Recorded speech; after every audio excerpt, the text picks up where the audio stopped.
બોર્ડની પરીક્ષામાં આ પ્રકારનો દાખલો પૂછાઈ શકે છે। અહીંયા આપણને કીધું છે કે નીચે આપેલ ચિત્રમાં બે લાકડીઓ છે, એક કાળી ને બીજી સફેદ। તો સફેદ લાકડીનું માપ શોધવાનું છે, બરાબર। અહીંયા આપણને કાળી અને સફેદ બેવનું માપ 22 સેમી આપ્યું છે।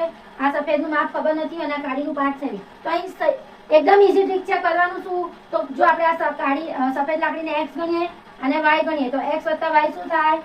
x + y બરાબર 22 આપ્યું છે આપણને બંનેનું આખી લાકડીનું માપ। હવે આનું ખબર નથી, બરાબર, અને આનું 5 છે, તો x - y બરાબર 5 સેમી થઈ ગયું। અહીંયા આપણે આને x નું કહીએ, આનું આપણે માપ શોધવાનું છે।